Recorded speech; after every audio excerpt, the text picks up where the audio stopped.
อดฟังไทยแหละทุกคนสดาก็ฮอดกรุงเทพแล้วเรียบร้อยเนาะทุกคนเนาะสดาฮอดกรุงเทพแล้วเรียบร้อย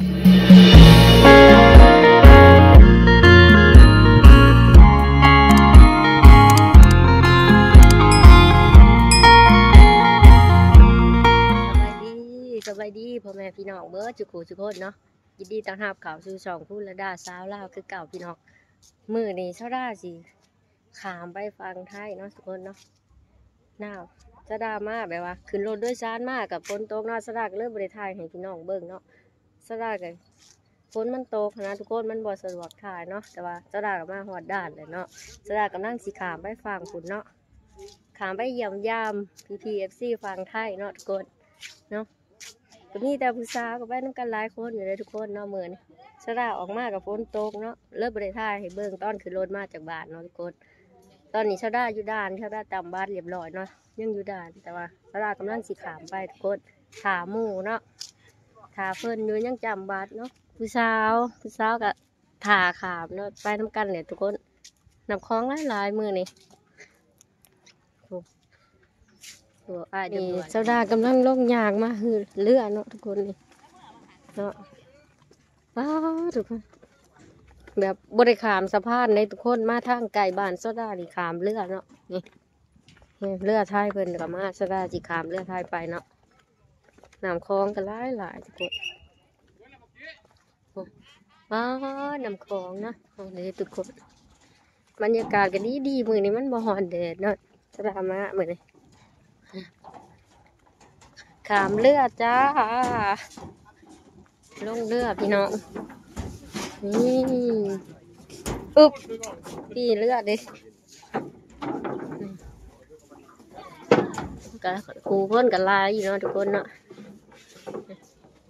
นั่งเรือจ้านั่งเรือสาวไทยเนาะทุกคนกะตื่นเต้นใจอยู่เนาะทุกคนบ่ได้มาโดนเลยดิหลายเดือนแล้วเนาะสลากันนั่งเรือไปน้ำลายพี่สาวอยู่บ้านใดฮะบ้านตะพานนี่บ่หรือว่าอยู่บ้านใดเชื่อเมืองงามแท้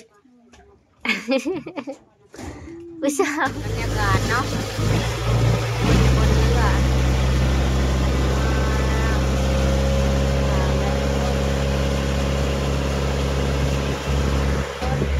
บรรยากาศดีแห้งเนาะน้ำคลองกับโคตรกว้างเลยทุกคนสองฝากฟังไก่กันเลยทุกคนวัดปากแซงเนาะ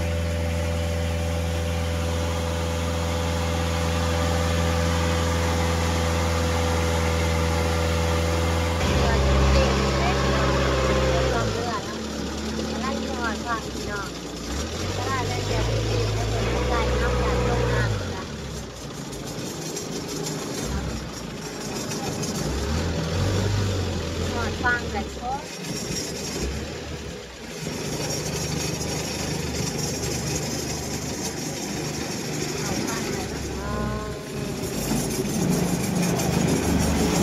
พอดฟังไทยแหละทุกคนนี่เมื่อกำลังเขาเทียบขาดเนาะนี่ละสลาอยากขาอ่อนโลดย่างคืนเพื่อจีฮอดเนาะทุกคน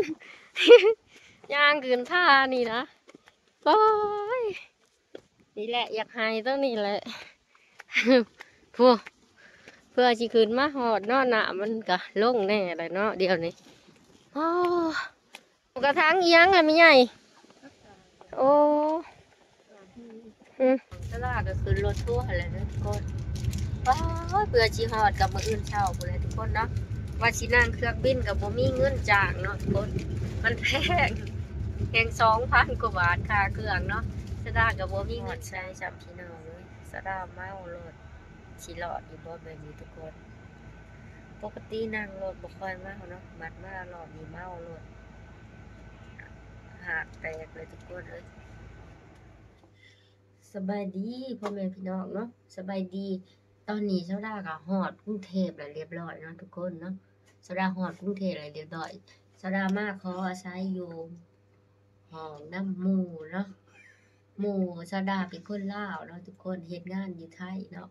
แต่นี่ห้องของหมู่สดาเนาะสดามาขออาศัยอยู่นำเพิ่นเนาะซ้ำสดากลับบ้านนะสดามามีธุระมาเนาะทุกคนมีธุระมาแล้วก็มาเอาเครื่องเอาของที่สดาเคยอยู่กรุงเทพหั่นเนาะสดาสิเอาเมื่อบ้านเนาะสดามาเก็บเอาเครื่อง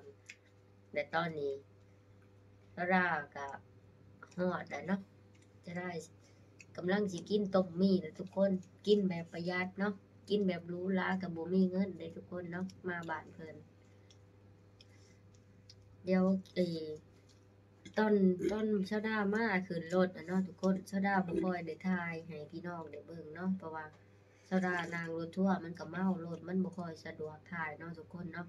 ชาวดาก็ถ่ายคร่าวๆให้พี่น้องได้รับได้ชมได้เบิ่งเนาะว่าชาวดามามื้อนี้ชาวดามาฮอดกรุงเทพแล้วเนาะฮอดประเทศไทยแล้วพี่น้องและเดี๋ยวคลิปวิดีโอหน้าพ้อกันเด้อทุกคนว่าชาวดาสิเฮ็ดหยังสิไปไสหันนะเนาะ สดาสิอัดคลิปให้พี่น้องได้รับเบิ่งรับชมว่าสดาเฮ็ดหยังอยู่ประเทศไทยนี่เนาะสดาไปเดินไสก็สิอัดลงให้พี่น้องเบิ่งคลิปต่อไปเด้อทุกคนเด้อถ้ารับชมคลิปต่อไปของสดาเนี่ยเด้อทุกคนอย่าลืมกดไลค์กดแชร์กดติดตามเพื่อเป็นกำลังใจให้สดาเฮ็ดคลิปใหม่ๆให้พี่น้องได้รับชมเด้อบาย